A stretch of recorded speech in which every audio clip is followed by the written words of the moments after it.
Welcome back again. मैं हूं आशीष और आप देख रहे हैं द लीगल इनसीन। आज के इस पर्टिकुलर वीडियो में हम स्पेसिफिकली बात करेंगे 498 के केस बारे में। 498 के केस का जितना मिसयूज हमारे देश में होता है वो चिंता का विषय है। चिंता का विषय इसलिए है क्योंकि गलत आरोपों के आधार पर 498 का केस रजिस्टर होता है।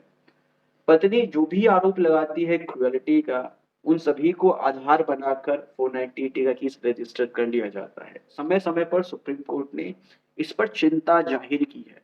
अभी रिसेंट में ही एक जजमेंट पास किया सुप्रीम कोर्ट ने, और सुप्रीम कोर्ट ने उसमें कहा कि ये चिंता का विषय है कि हर एक केस में पत्नी सिर्फ अपने अधिकार का मिसयूज करके 498 का केस रजिस्टर कर देती है। सो बेसिकली सुप्रीम कोर्ट ने उसके बाद एक और जजमेंट पास किया। उसमें सुप्रीम कोर्ट ने बताया कि हर एक आरोप के आधार पर 498 का केस रजिस्टर नहीं हो सकता है। जो आरोप पत्नी लगा रही है उससे क्रुएलिटी सिद्ध होती भी है या नहीं, इस चीज को देखना जरूरी है। 498 का केस पत्नी ने फाइल किया, तो क्या 498 के केस में कोई ऐसा आरोप लगाया जो पर्टिकुलरली शो करता हो, ये रिवील करता हो कि पति ने या पति के घर वालों ने ऑफेंस किया है, क्रुएलिटी उसके ऊपर की है। अगर ऐसा कोई आरोप लगाया है तो क्या कोई ऐसा इंसिडेंट बताया है, कोई ऐसा टाइम बताया है, कोई ऐसी जगह बताई है जहां पर उसके साथ क्रुएलिटी की गई है। किस तरह से क्रुएलिटी की गई है, क्रुएलिटी करने का क्या क्या तरीका था, क्या इन सब चीजों के बारे में पत्नी ने अपने आरोप में जिक्र किया है। इन सभी चीजों को देखना जरूरी होता है एफआईआर को दर्ज करते समय।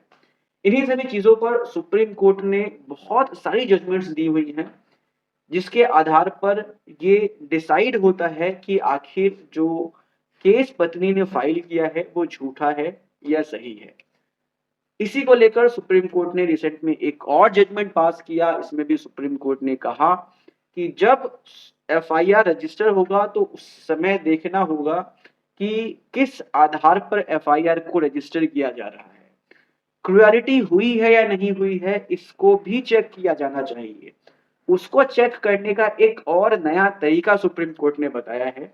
इन सभी चीजों के बारे में हम आज के इस पर्टिकुलर वीडियो में डिस्कस करेंगे। So stay tuned throughout the video so that you could have a very better perspective over this situation. So हम बात कर रहे थे एक ऐसे जजमेंट के बारे में जो सुप्रीम कोर्ट ने अभी फिलहाल में ही पास किया है। इस जजमेंट का नाम है Digambar and another versus state of Maharashtra and another. इस पर्टिकुलर जजमेंट में सुप्रीम कोर्ट ने एक ऐसी बात कही जो बहुत ही कामगार है हस्बैंड्स के लिए, हस्बैंड की फैमिली के लिए, अगर उन पर 498 का केस रजिस्टर किया जाता है, फाइल किया जाता है पत्नी के द्वारा। ये बात क्या थी इसको हम डिटेल में समझेंगे, लेकिन सबसे पहले हम समझते हैं कि इस पर्टिकुलर केस के फैक्ट्स क्या है। इस केस में पति और पत्नी के बीच में डिस्प्यूट जब क्रिएट हुआ, तो पत्नी ने पति के अगेंस्ट और पति के घर वालों के against, specifically father in law और मदर इन लॉ के अगेंस्ट 498 में एक केस फाइल किया। पत्नी का कहना था कि दो बच्चियों के हो जाने के बाद जो पति के घर वाले थे या जो पति था उसका, वो उसको टॉर्चर करता था, परेशान करता था, क्योंकि उसको कोई लड़का नहीं हुआ था। दो लड़कियां हुई थी, लड़का नहीं हुआ था।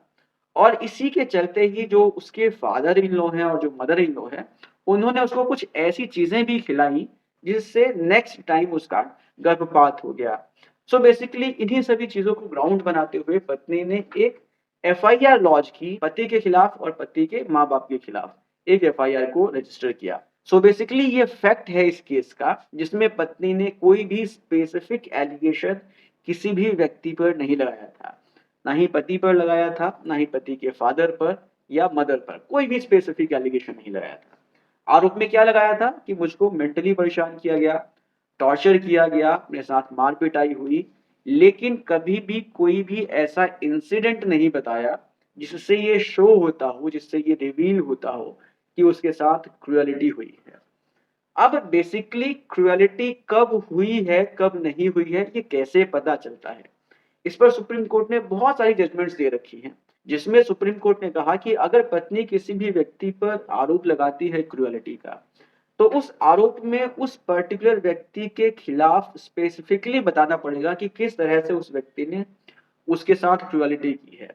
पत्नी को बताना पड़ेगा कि किस जगह पर, किस समय, किस तरह से, किस चीज से उसके साथ क्रुएलिटी की गई। ये सभी चीजें जो है पत्नी को स्पेसिफिकली अपनी कंप्लेंट में बताना पड़ेगा, अपने आरोप में बताना पड़ेगा, जिसके आधार पर एफआईआर को रजिस्टर किया जाएगा। अगर पत्नी सिर्फ फेक एलिगेशंस लगाती है, वेग एलिगेशंस लगाती है, तो इसके आधार पर एफआईआर को रजिस्टर नहीं कर सकते हैं। ये सभी चीजें सुप्रीम कोर्ट ने स्पेसिफिकली अपनी कई जजमेंट्स में बोला हुआ है।